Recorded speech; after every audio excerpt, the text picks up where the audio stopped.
Ava, you're kidding, right? I asked, my voice cracking as I stood in the small apartment we once called ours. She didn't look at me. Her suitcase was already packed. Ethan, I can't keep living like this. I'm tired of waiting for something that's never going to happen. I moved closer. Never going to happen? You said you believed in me. You said I did, she cut in. But belief doesn't pay bills. Love doesn't build a life, Ethan. Daniel offered me something real. Real? I laughed bitterly. You mean money? You mean comfort? She turned to face me, tears in her eyes. You think I want to leave? I don't, but I can't watch you drown anymore. You're stuck in your dreams while everyone else is moving forward. I'm stuck because I'm trying to make something of myself, I said, because I want to give you everything. Her hand trembled as she zipped her bag. I don't want everything. I just want peace. I'm tired of being poor, Ethan. The word poor hit harder than a slap. So that's it? You trade love for luxury? She sighed. You're making it sound ugly. It is ugly, I whispered. You promised me forever. Promises don't feed people, she said softly. Daniel can? Daniel Pierce? I clenched my fists. That guy? The one who owns half the city and thinks people like us are beneath him? He's not what you think. Oh, I'm sure, I said. He probably told you you're special, that he'll take care of you, that he can give you the world. And you believed him. Her silence said everything. I took a deep breath. Ava, look at me. I don't have much now, but I'm building something. You know how hard I've worked for my project. Just stay, please, she shook her head. You don't get it. I can't live on maybes anymore. I need certainty. You mean you need his money? I said. She frowned. You always twist everything into something cruel. No, I just see you clearly now. The clock on the wall ticked louder than our breathing. My heart pounded, begging her to say she'd changed her mind, that this was all some mistake. But she only reached for the handle of her suitcase. When did you decide? I asked quietly. A week ago. And you didn't tell me? I couldn't. You were so happy talking about your new investor meeting. I didn't want to ruin it. Too late for that, she flinched. I'm sorry, Ethan. Sorry doesn't fix this. I know. The sound of her heels on the wooden floor was final, echoing like the end of a chapter I never wanted to finish. I followed her to the door. Ava, if you walk out now, you don't come back. You understand? She hesitated. You don't mean that. I do. Tears streamed down her face. You'll hate me for this. I already do, I said. She closed her eyes, swallowed hard, and walked out. The door shut with a click that sounded like a gunshot. For a long time, I just stood there, staring at the empty space where her suitcase had been. Her perfume still lingered in the air, mocking me. I sat on the couch, my hands shaking. Every memory we'd built together flashed before me. The late-night talks, the plans, the laughter. It all felt like a lie now, I whispered to the empty room. You said forever, Ava. The silence didn't answer. Hours passed. I didn't eat. I didn't move. I watched the city lights outside our window, thinking about how she was probably in some expensive car right now, driving toward Daniel's mansion. Henry called me. I didn't want to answer, but I did. Hey, I muttered. Ethan? You sound dead, man. What happened? She left. What? Who? Ava, for Daniel Pierce. There was a pause. You're kidding. I wish I was. Damn, he said quietly. You want me to come over? No, I just need silence, he hesitated. You don't need to be alone tonight. I already am, I said, and hung up. I walked to the kitchen and opened the fridge. Empty, just like everything else. I leaned against the counter and laughed. Not the funny kind. The broken kind. So this is it, I muttered. This is what love gets you. Her words replayed in my mind. I just want peace. Peace. She'd traded me for peace. The next morning, I went to work pretending nothing happened. Liam looked at me and said, Rough night? Something like that. You look like you lost everything. I did, he smirked. Women, huh? Yeah, I said softly. Women. When I got home that night, her side of the bed was cold. I didn't cry. I just sat there in the dark, realizing the truth. Ava didn't break me. She just showed me who I really was. Weak, naive, desperate. But that would change. As the city lights flickered through the window, I whispered to myself, if I ever rise again, I'll never beg anyone to stay. The promise felt heavier than anything I'd ever said before. It wasn't about her anymore. It was about me, and I meant every word. Ethan, we need to talk, my manager said, not meeting my eyes. I already knew what was coming. You're letting me go, he sighed. It's not personal. The company's restructuring. You're talented, but save it, I cut him off. You've said that to 10 people this week. He looked relieved I didn't argue more. You'll land on your feet, I wanted to laugh. My feet had been sinking for months. When I walked out of the office, the rain had started. Perfect timing.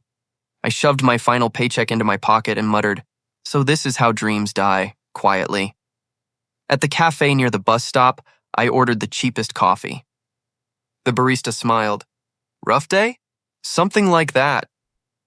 I found a corner seat and opened my laptop, staring at the endless list of rejection emails. I'd applied to 30 jobs. 30 polite ways of saying you're not good enough, Henry called. You alive, man? Barely. Let me guess. Job's gone? Yep, add that to the growing list of failures, he sighed. You've been through worse. Remember college? Back then I had hope. Then find it again, he said. Stop thinking about Ava. I'm not. You are. Every time you mention failure, her name's written all over it. I didn't reply. Listen, he continued. You can sit in that cafe crying over cold coffee or get up and build something. You choose. Build what, Henry? I'm broke, he paused. You still have that startup idea. The energy software thing, right? Had, I corrected. Liam took it. What do you mean, took it? He pitched it to Daniel Pierce last week. They're calling it a joint venture now. Henry's voice exploded through the phone. You're kidding me. Liam, that snake? Yeah, I said, staring at my reflection in the cafe window. He was supposed to help me code the prototype. Guess he helped himself instead. Ethan, you can't let that go. What am I supposed to do? Sue him with my empty bank account? He was quiet for a moment. Then do better. Make something they can't steal, I hung up. His words stung because they were right. That night, I went home to my dark apartment. The lights were off, not by choice. I hadn't paid the bill. I sat on the floor, laptop dead, staring at nothing. My phone buzzed again. This time it was a text from Ava. I heard about your job. I'm sorry, Ethan. I deleted it without replying. Days blurred into each other. I applied for more jobs, ate instant noodles, and learned how long hope could survive on caffeine. The city outside kept shining while I faded. One afternoon, I went to a networking event just to escape my thoughts. I didn't belong there. Everyone wore suits that cost more than my rent. A man with silver hair and sharp eyes stopped beside me. You look miserable, he said. Thanks, I replied. That's exactly the look I was going for, he chuckled. Name? Ethan. Mr. Grant, he said, extending his hand. You're a developer? Sort of. Used to be. Long story involving betrayal, stupidity, and too much caffeine. He smiled faintly. Those make the best stories. Tell me the short version. I hesitated, but ended up telling him everything. Ava, Daniel, Liam, the collapse of everything I'd built. When I finished, he studied me for a long moment. You're angry. Shouldn't I be? Yes, but anger's useless if you don't burn it right. What's that supposed to mean? Pain is just fuel, he said. If you burn it right, it'll light your way. Burn it wrong and it'll destroy you, I laughed. That sounds like something written on a motivational poster. He smirked. Maybe, but it's also true. What are you doing tomorrow? Looking for a reason not to give up. Then meet me here again, he said, slipping me a card. Maybe I can help you find one. The next morning, I didn't want to go, but curiosity dragged me back. Mr. Grant sat in the same seat, sipping black coffee. You came. Don't sound so surprised, I said, sitting across from him. He smiled. I've seen that look before. The look of a man who's lost everything except fire. I don't feel like I have fire. I feel empty. Good. Emptiness is space for something new. What do you want from me? I asked. Nothing. I just like investing in people who've been broken. They usually rise higher, I frowned. You don't even know me. I know pain when I see it. And I know what it does if you let it. He leaned forward. So tell me, Ethan, do you want revenge or do you want rebirth? I looked down at my trembling hands. Right now, I just want to matter again. Then build something that makes you matter, he said. Don't chase them, make them chase you. Something in me shifted. His words hit deeper than I expected. I don't have money, I said. I didn't ask if you had money. I asked if you had will. I stared at him. I think I do. Good, then start there. He slid an envelope across the table. A small loan. No interest. Consider it an investment in your anger. I blinked. Why me? Because you remind me of myself when I lost everything. I opened the envelope. There was a check inside, enough to survive for a few months. Don't waste it, he said, standing. And remember, don't burn out. Burn bright. When he left, I sat there staring at the check. My heart pounded, not from greed, but from something I hadn't felt in months. Hope. That night, I went home and wrote a new idea on my wall. Turn pain into purpose. I whispered to myself, you wanted to leave me in ashes, Ava. But I'm going to rise from them. And for the first time since she left, I believed it. When Mr. Grant handed me that loan, I promised myself one thing. I wouldn't waste a single dollar or a single breath. For weeks, I barely left the basement apartment I'd rented. The walls were damp, the air cold, and the only light came from my flickering monitor. I whispered to myself, clean energy software, simple, scalable, unstoppable. Days melted into nights. I lived on noodles, coffee, and stubbornness, Henry called once. You sound half dead, man. Half dead is still alive, I said. He laughed. You're insane. Probably, I replied, fingers flying over the keyboard. But maybe that's what it takes. When my rent notice showed up, I ignored it. When my stomach growled, I ignored that too. I just kept coding. One night I went to the diner down the street. It smelled like coffee and old music. The waitress Mia smiled when she saw me. Back again, she said. You look worse every time. Thanks. That's encouraging, she tilted her head.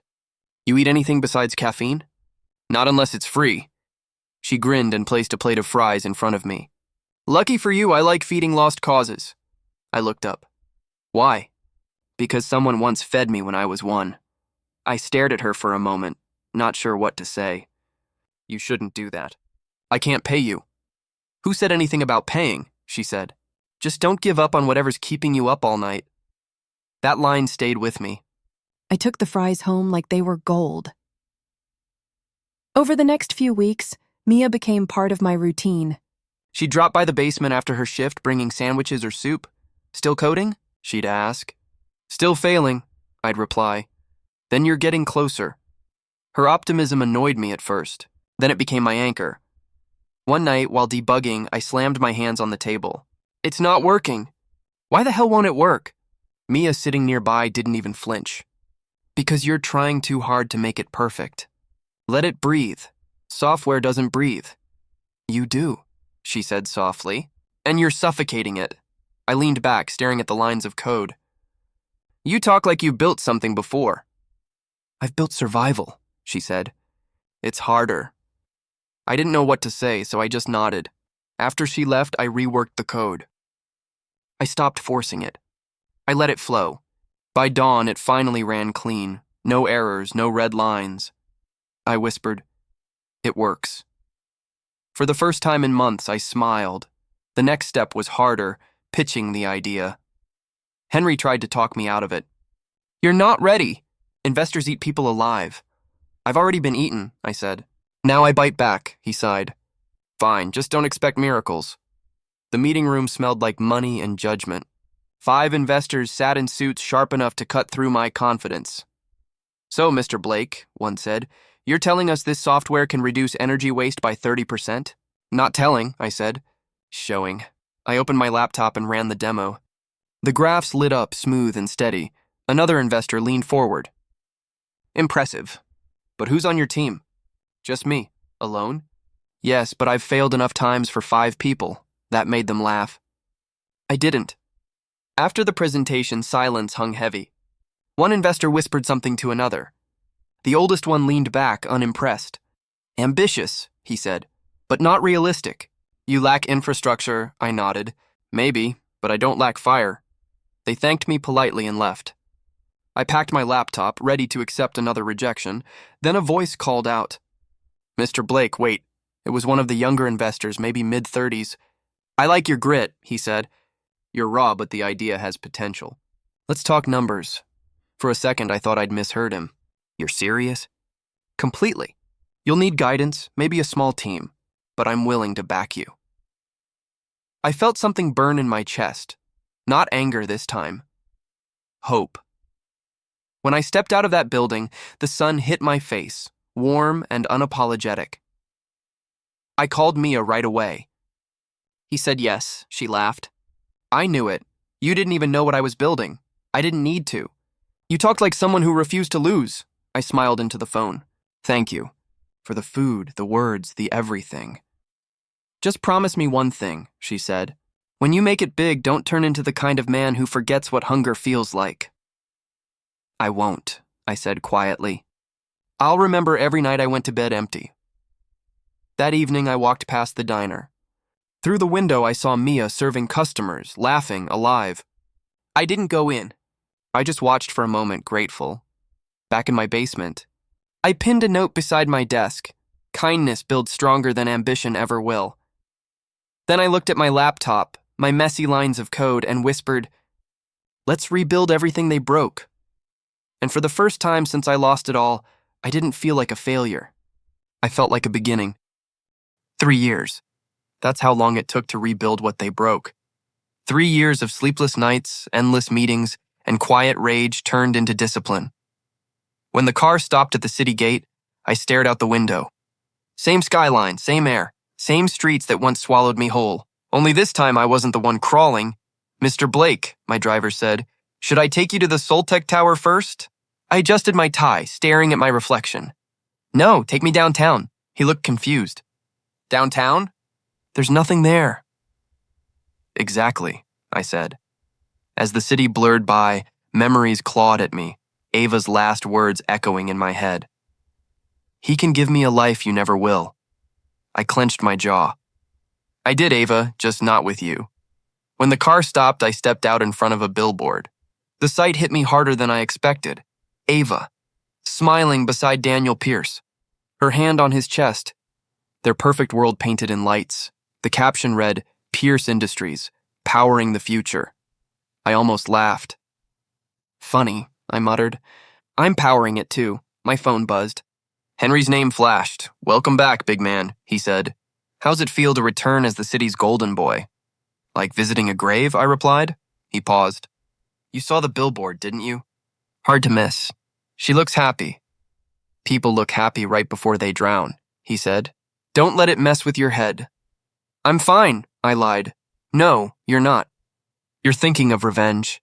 "Maybe," I said quietly. "Or maybe I just want her to see what she threw away." "Same thing," Henry muttered. "Careful, Ethan. Ghosts don't deserve new houses in your head." "I already built one for them," I said. "Might as well make them pay rent," he sighed. "I'll see you at the press conference. Try not to start a war." When I hung up, I kept staring at that billboard. Ava's eyes seemed to follow me. For a second, I almost felt 16 again, hungry, broke, invisible. Then I remembered who I was now. Ethan Blake, founder and CEO of Soltech Energy. Inside my pocket, my phone buzzed again. This time it was a message from Mr. Grant. "Proud of you, kid. The real climb starts now." "Don't look down," I smiled faintly. "Too late," I whispered. The press conference was chaos. Reporters shouted questions the moment I walked in. "Mr. Blake, what inspired Soltech's rise?" "Pain," I said simply. "And purpose," cameras flashed. Questions kept coming. "Rumor says Pierce Industries tried to buy you out last year. Why did you decline?" I met the reporter's gaze. "Because some offers aren't made in good faith." Laughter rippled through the room. I didn't smile. After the event, I slipped outside for air. The evening sky was painted in gold and smoke. That's when I heard a voice I hadn't heard in years. "Ethan?" My chest tightened. I turned. Ava stood there, real, not a billboard illusion. Her hair was shorter, her makeup heavier, but the smile was the same one that once made me believe in forever. She blinked. "You look different." "So do you," I said. "I saw the news," she continued. "Soltech Energy! You really made it." "I told you I would," I said flatly. She hesitated. Ethan, don't, I interrupted. You don't owe me explanations. I do, she said softly. Back then I made a choice, and I remember, I said. You chose him, her voice cracked. It wasn't just about money. No, I said, stepping closer. It was about comfort. You wanted certainty. I get it, she looked down. Daniel he's not the man I thought he was. I let out a dry laugh. Karma has a sense of humor. You think this is funny? She snapped. No, I said. I think it's fair. She looked at me like she wanted to say something more, but couldn't. I'm happy for you, she said finally. Really, I smiled, but it didn't reach my eyes. That makes one of us, she frowned. You've changed. I had to, I said. You left me no choice. The silence between us stretched. City lights flickered behind her, and for a moment, I saw the girl I used to love, the one who laughed over burnt toast and promised me forever. But forever was a word that meant nothing now. Take care, Ava, I said. You look better on billboards than in memories. Her lips parted like she wanted to stop me, but I was already walking away. Henry called as I got into the car. You okay? Define okay, I said. You sound calm. That's scary. I saw her, he whistled. And nothing, I said. The past doesn't deserve a reaction. Sure about that? No, I admitted. But I'll fake it until I am. As the car pulled away, I glanced one last time at that billboard. Her face glowed under the streetlights, frozen in perfection. I leaned back and whispered to myself, let her see me now. The city lights blurred outside the window, but inside I saw everything clearly. For the first time in years, I wasn't the ghost anymore, I was the fire. The ballroom smelled like money and champagne. Crystal lights glittered above a sea of expensive suits and shallow smiles. I wasn't there for them. I was there because Soltech Energy had just signed a global partnership, and the investors wanted a celebration. Henry nudged me as we entered. Smile, Ethan. You look like you're walking into a funeral. Maybe I am, I said. The burial of my past, he grinned. You and your dramatic lines. Just enjoy the night. I tried, but something about the laughter around me felt fake. Every toast, every handshake, it all blurred together until I reached for a drink, and that's when I froze. A familiar voice. Soft, trembling. Would you like red or white, sir? I turned. The tray in her hand shook slightly. The uniform, the name tag, the hesitant eyes, Ava. For a second, I thought my mind was playing tricks on me. Ava? I said quietly. Her lips parted, but no sound came out. Then, barely above a whisper, Ethan? Time slowed. The room faded. Only her face remained, different yet the same. Gone was the expensive jewelry, the designer dress. Her hair was tied back, her smile forced. I took the glass from her tray. Nice to see you again, Ms. Summers. Her fake smile faltered. You remembered. I don't forget people who teach me important lessons. Her eyes flickered with shame. You must be doing well, I said, sipping my drink. And you? Still chasing comfort? She swallowed hard. Daniel and I were not together anymore. So I heard, I said calmly. Fraud charges, wasn't it? Pierce Industries collapsed faster than I expected. Her face turned pale. You knew? I read the news, I replied. The mighty fall every day. It's nothing new, she looked down at the tray. I didn't know where else to go. I needed a job, I tilted my head. So you found one serving drinks at an event hosted by the man you once left? It's not like that, she said quickly. I didn't know Soltech was behind this, I smiled faintly. Karma's a great event planner, her voice cracked. Ethan, please don't what? I interrupted. Don't enjoy the irony? I made mistakes, she said, her eyes glistening. I was stupid, blind. You were honest, I said. You wanted more, and Daniel gave it to you. For a while, she shook her head. He didn't love me. He used me. And you used me, I said quietly. Difference is, I turned it into something. The silence between us felt heavy. The clinking glasses and soft music around us faded into static. I still think about that night, she said, when I left. You begged me to stay. I've hated myself for it. Good, I said. Then we're even. I hated myself for begging. Her breath caught. You've changed. I had to, I said. Pain's a good teacher, a voice called from across the room. Ms. Summers, we need more champagne on table 5. She turned toward it, then looked back at me. I should go. Yes, I said. Wouldn't want you to lose your job. She hesitated. You don't have to be cruel. I met her eyes. I'm not being cruel. I'm being honest. Something you used to run from. Her gaze dropped to the floor. Do you ever forgive me? Forgive? I said softly. Maybe one day, but not tonight. I walked away before she could reply. Each step felt lighter than the last. Henry caught up near the bar. Who was that waitress? You looked like you saw a ghost. I did, I said. He raised an eyebrow. Ava? Yeah. Well, that's poetic. You on stage, her serving drinks? I nodded. The universe has good timing. Henry studied me. You gonna talk to her again? I already did, I said. That's all she gets. As the night went on, I caught her glancing my way more than once. Each time I felt the old ache flicker, but it didn't burn anymore. It just reminded me how far I'd come. When I gave my closing speech, I saw her standing at the back, holding an empty tray. I said into the microphone, 3 years ago, I lost everything. Tonight, I stand here because sometimes loss is the best investment life offers. Applause erupted. My eyes met hers for just a second. She looked down, tears glinting under the chandelier. That's when I knew. I didn't need revenge. I already had it. Ethan, I turned. The voice came from the far end of the parking lot, hesitant, trembling. Ava stood there, rain dripping from her hair, clutching a soaked purse against her chest. I didn't move. You shouldn't be here. Please just listen. Her voice cracked. I need to tell you what really happened. I already know enough, I said flatly. Daniel's empire crashed. His investors fled. And you... I looked at her. You finally saw the truth. She shook her head. No, you don't understand. He used me, Ethan. He promised me everything, then blamed me for his lies. I took a slow breath. You think that changes what you did? Her lips trembled. I was scared. He said you'd never make it, that your dream was hopeless. I thought he was right. I almost laughed, but it came out hollow. You were right, Ava. Back then I was nothing. But now, I gestured toward the gleaming Soltech logo behind me. Now I became everything you said I couldn't. Tears ran down her cheeks. I never stopped thinking about you. That's your punishment, not mine, she flinched.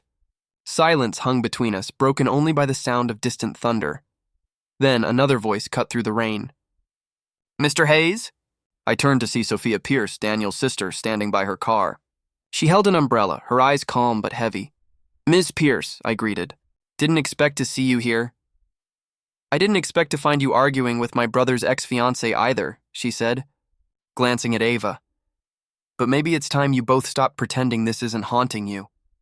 Ava looked down. You don't know anything about it, Sophia. Sophia tilted her head. I know my brother destroyed everything he touched, including you. Ava's jaw tightened. He loved me. No, Sophia said quietly. He owned you. I stayed silent, watching them. Sophia's voice carried the calm of someone who had already accepted her scars. I came to thank you, she said, turning to me, for not becoming like him. Her words hit harder than I expected. You think I'm different? Yes, she said simply. Daniel took shortcuts. You built something real. That's the difference between revenge and redemption. Ava wiped her face. You don't understand what it was like living with him. Every day was fear. Every smile was fake. I met her eyes. Then why didn't you walk away? She swallowed. Because I didn't know who I was without him, without you. I shook my head. You knew. You just didn't like what you saw. Sophia looked at me, then at Ava. You both need closure, not another war. Ava stepped forward. Ethan, I'm sorry. I mean it this time. I was blinded by everything, status, comfort, lies. But when I saw your face that night at the hotel, I realized what I threw away. Her voice cracked again. But this time I didn't feel anger or pity. Only quiet detachment. Maybe you realized it, I said. But it doesn't change what happened. She took a breath. Then tell me what to do. How do I fix this? You don't, I said softly. You live with it. She let out a shaky exhale, like the truth itself hurt more than rejection. Sophia stepped closer, placing a hand on Ava's shoulder. Let him go, she said gently. He's already moved past this. You should too. Ava looked at me one last time. Do you still hate me? I thought about that for a moment. The nights I spent awake, imagining this moment, the words I'd throw at her, the satisfaction I thought I'd feel. But standing there, I realized I didn't feel anything. No, I said. I don't hate you. I just don't care anymore. Her expression crumbled. She nodded weakly and turned away, disappearing into the rain. Sophia exhaled quietly. You handled that better than I expected. I didn't plan to handle anything, I admitted. I just don't have room for the past anymore. That's strength, Ethan. Not every victory is loud. I looked at her. What about you? You lost your brother, your company's reputation. Doesn't that hurt? It did, she said. But pain teaches what comfort never can. My brother built his empire on deceit. You built yours on purpose. Don't lose that. Her words lingered in the air, sharp and true. She smiled faintly. You won, Ethan. Just make sure it means something. When she left, I stood there for a long time, the rain washing away everything that used to define me. The anger, the betrayal, the endless need to prove myself, it all felt small now. For the first time in years, I wasn't fighting ghosts. I was just breathing. Maybe Sophia was right. Maybe victory wasn't about revenge or redemption. It was about finally being free. And that night, as I watched the city lights flicker across the wet pavement, I realized something simple and terrifying. I had spent years chasing what I thought I lost. But what I really wanted was peace. She waited again. Every event, every conference, every charity gala, I'd see her, standing quietly near the exit, clutching her purse like it was armor. Ava Summers, the woman who once walked away from me when I was nothing, now waiting for me when I had everything. That evening, after the Soltec Foundation dinner, I found her by the garden wall. The city lights painted her face in gold and regret. Ethan, she whispered. Please, just 5 minutes, I sighed. You've had 5 minutes for 3 months now, Ava. I know, she said softly, but this time I'm not here to apologize. I just want to talk. About what? I leaned on the railing. We already said everything that needed to be said. Not everything. She took a shaky breath. You never told me what forgiveness looks like to you. Her question hit harder than I expected. I stared at her for a moment before answering. Forgiveness isn't a gift I hand out like a trophy. It's something I grow into, she nodded slowly. So you haven't grown into it yet? Maybe I have, I said. Maybe forgiveness isn't about you anymore. A faint, broken smile crossed her face. Then what is it about? Peace, I said. Mine, she swallowed hard. I don't expect love, Ethan. I just want peace. Her voice cracked on the word. Peace. Like it was something she'd chased her whole life but never earned. I looked at her. Truly looked, this time. The once confident, glamorous woman who'd measured worth in diamonds now stood before me wearing humility like a second skin. You'll find peace, I told her quietly, when you stop chasing money for love. Tears welled in her eyes. You think that's all I ever cared about? No, I said. I think you cared too late. Her lips parted, but no words came out. Just a breath, raw, trembling human. She stepped closer. Do you ever miss it? Us? I shook my head. I miss the man I was when I loved you. He believed in people. He believed in promises. But that man died the day you left. Her eyes glistened. And the man standing here now? He doesn't need validation from ghosts. For a long moment, silence hung between us. The garden lights flickered, and I could hear the soft hum of the fountain nearby. She looked at me like she wanted to remember this version of me forever, the one she couldn't manipulate, couldn't break. I used to think, she said quietly, that power meant control. That if I could control everything, how people saw me, how much I owned, I'd be safe. But all it did was make me hollow, I nodded. You were never safe, Ava. You were performing. Her tears fell then, tracing clean paths through her makeup. You're right. I don't even know who I was back then. You were someone trying to survive, I said softly. We all were. She looked up, surprised by the gentleness in my tone. You're not angry anymore. No, I said. Anger kept me alive once, but it doesn't serve me now. Her voice trembled. Then what does? Purpose, she gave a weak laugh. Always the dreamer. Not anymore, I said. Now I build things that last. Not to prove anyone wrong, but to prove myself right. She stared at me for a long time, then whispered, I wish I could go back. We can't, I said simply. But we can choose what we do next. And what are you choosing? To walk forward, she nodded slowly. And me? That's your choice. She wiped her tears, straightened her posture, and tried to smile. Maybe that's what forgiveness looks like, not hating me anymore. Maybe, I said. Or maybe it's realizing I don't owe the past anything. A faint breeze passed between us, cool and clean. She looked lighter, like she'd finally exhaled after years of holding her breath. Thank you for hearing me, she said quietly. I didn't do it for you, I said. I did it because I needed to. She managed a small, genuine smile. Then I'm glad you did.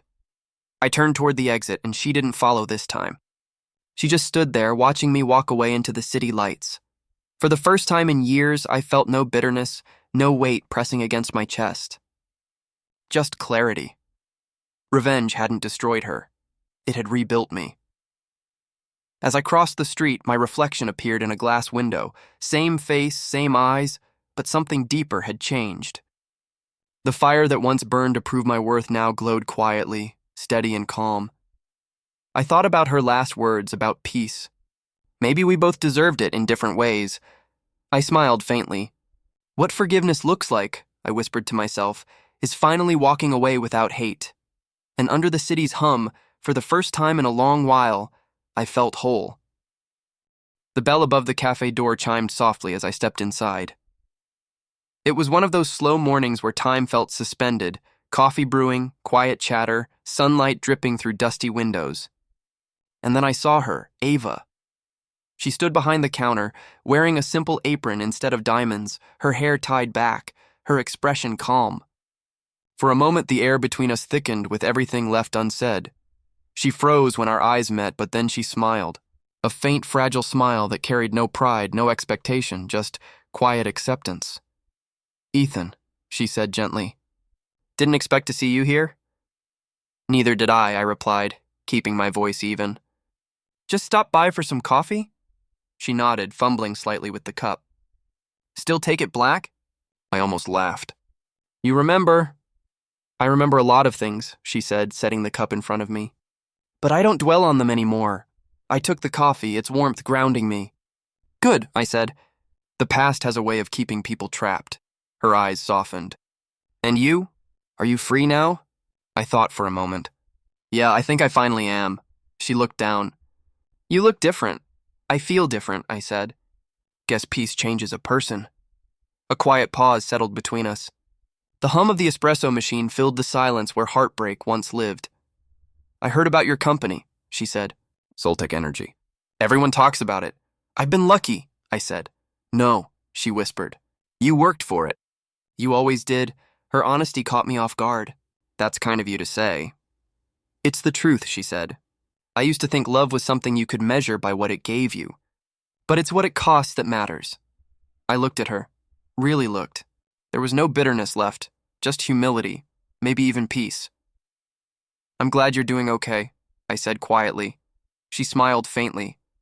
I'm not rich. I don't travel anymore, but I sleep at night. That's something. That's everything, I said. For a second, it felt like the years between us folded into a single moment. Two people who had loved, lost, and learned. She reached out hesitantly, fingertips brushing the counter. Thank you for not hating me. I don't, I said. I stopped carrying that weight a long time ago. Her eyes glimmered. I'm glad. I took out my wallet, placed a few bills in the tip jar, far more than the coffee was worth. She glanced at it. That's too much, I smiled. Maybe, but it's not payment, it's gratitude. For what? She asked softly. For teaching me what not to become. She didn't reply. She just nodded, lips trembling with something that looked like relief. I turned to leave, the sound of my footsteps echoing against the tiled floor. Just before reaching the door, I heard her whisper, "Be happy, Ethan." I didn't look back. I already am. Outside, the morning breeze brushed against my face. Mia stood by my car, holding 2 cups of coffee and smiling the way sunlight smiles through open windows. Warm, effortless, real. Long line? She teased. Just an old ghost, I said. She handed me a cup. You okay?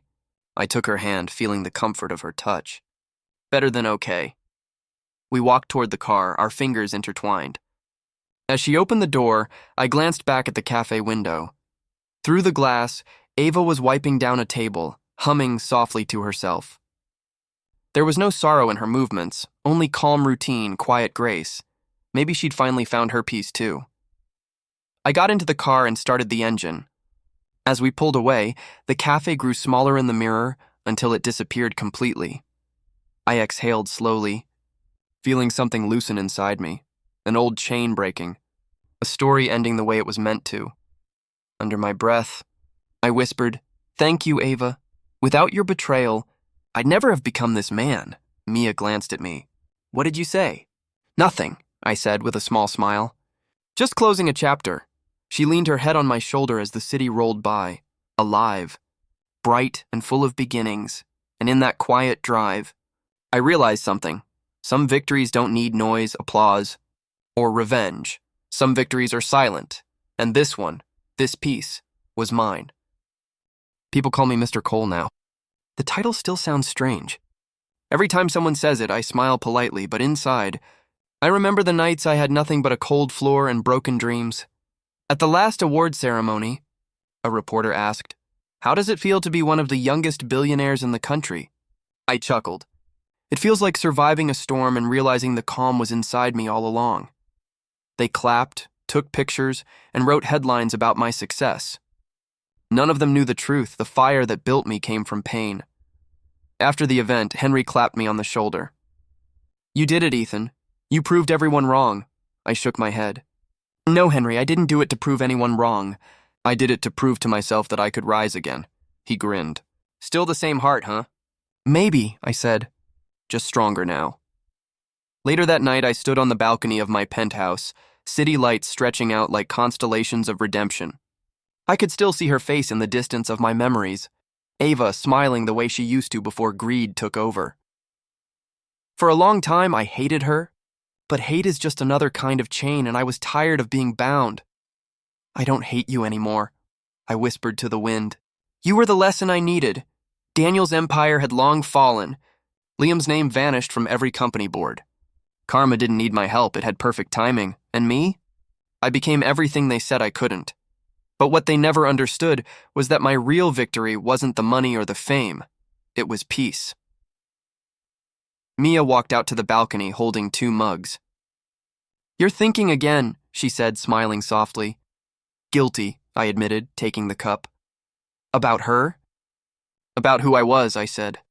"That desperate man who thought love meant losing yourself to someone else." Mia leaned against the railing. "You're not that man anymore." "No," I said quietly. "I'm not." She rested her head on my shoulder. The city's hum below felt distant, almost like another lifetime. "I used to think success meant revenge," I said. "But it really means freedom," Mia smiled. "And you've earned it." When she went inside, I looked out again, past the skyline, past the ghosts of who I used to be. Every building I owned, every deal I signed, every line of code I wrote, it was all built from heartbreak, shaped by loss and fueled by something no one could see.